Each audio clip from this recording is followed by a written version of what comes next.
ഈ അടുത്ത കാലത്ത് ബി.ജെ.പിയിൽ ചേർന്ന പി.സി. ജോർജ് അദ്ദേഹത്തെ ദേശീയ ന്യൂനപക്ഷ കമ്മീഷൻ ചെയർമാനായി നിയമിക്കപ്പെടുവാൻ ഊഴം കാത്തിരിക്കുകയാണ്. പാർട്ടിയിലേക്ക് കടന്നു വരുന്നവർക്ക് മാന്യമായ അംഗീകാരം നൽകുന്നതിന്റെ ഭാഗമായിട്ടാണ് പി.സി. ജോർജിനെ ദേശീയ തലത്തിൽ നിയമിക്കാൻ ബി.ജെ.പി തീരുമാനിച്ചത്. ജോർജിന് ഇതിൽ കുറഞ്ഞത് എന്ത് സ്ഥാനം കൊടുക്കാനാണ്? വേറെ ഏതെങ്കിലും സ്ഥാനം കൊടുത്താൽ അദ്ദേഹത്തെ കളിയാക്കുന്നതിന് തുല്യമാവും. ഒപ്പം ജോർജിന്റെ മകനെ പാർട്ടിയുടെ ഔദ്യോഗിക വക്താവായി സന്ദീപ് വാര്യരുടെ ഒഴിവിൽ നിയമിക്കാനും തീരുമാനിച്ചുവെന്നാണ് ലഭിക്കുന്ന വിവരം. അപ്പോൾ സമ്പൂർണമായി. മധ്യകേരളത്തിൽ നിന്നുള്ള ഒരു കത്തോലിക്കനെ അംഗീകരിക്കുക വഴി 2026 തെരഞ്ഞെടുപ്പിൽ ക്രൈസ്തവ വിഭാഗത്തെ കൂടുതൽ ചേർത്ത് പിടിക്കാൻ സാധിക്കുമെന്നാണ് ബി.ജെ.പിക്ക് ജോർജ് നൽകിയ ഉപദേശം.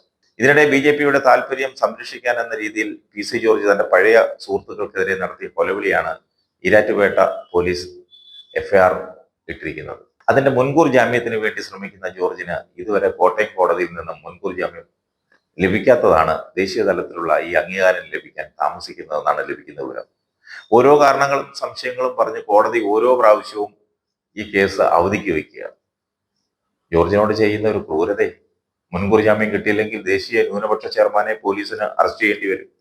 അത് ബി.ജെ.പിക്ക് നാണക്കേടാ, അത് കേന്ദ്ര സർക്കാരിന് നാണക്കേടാ, മാത്രമല്ല ക്രൈസ്തവ സഭകൾക്ക്, ന്യൂനപക്ഷ സമുദായങ്ങൾക്കെല്ലാം നാണക്കേടാണ്.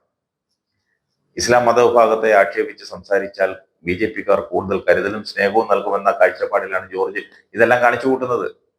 എന്നാൽ ഇത് ജോർജിന്റെ വികട സ്വഭാവം ഒന്നുകൂടി വ്യക്തത വരുത്തുവാൻ സഹായിച്ചു എന്നല്ലാതെ ആ സ്ഥാനലബ്ധിക്ക് ആക്കം കൂട്ടുവാൻ സാധിച്ചില്ല. മുൻകൂർ ജാമ്യാപേക്ഷ 2 ആഴ്ചയായി മാറി മാറി പോകുന്നത് കൊണ്ട് വിജിലൻസ് ക്ലിയറൻസ് താമസിക്കുക, അതുവരെ കിട്ടിയില്ല. പി.സി. ജോർജ് ഒളിവിലായതുകൊണ്ട് കാര്യങ്ങൾ നടപ്പാക്കാൻ വേണ്ടി മകൻ ഷോൺ സ്ഥലത്ത് ക്യാമ്പ് ചെയ്യുന്നു.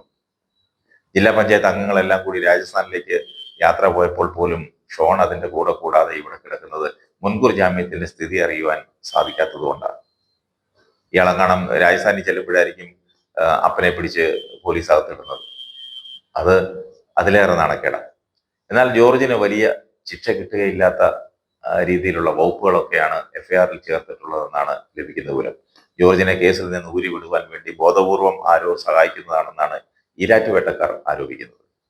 മതസ്പർദ്ധ ഉണ്ടാക്കുന്ന രീതിയിൽ ജോർജ് നടത്തിയ ചാനൽ ചർച്ച അടിസ്ഥാനപ്പെടുത്തിയാണ് ഈരാറ്റുപേട്ട പോലീസ് സ്റ്റേഷനിൽ എഫ്ഐആർ രജിസ്റ്റർ ചെയ്തിരിക്കുന്നത്. ഇനി അതിന്റെ ജാമ്യവുമായി ബന്ധപ്പെട്ടുള്ള വിവരങ്ങൾ ലഭ്യമായ ശേഷം മാത്രമേ ദേശീയ തലത്തിലുള്ള അംഗീകാരങ്ങളുടെ ഉത്തരവ് പുറത്തിറങ്ങുകയുള്ളൂ.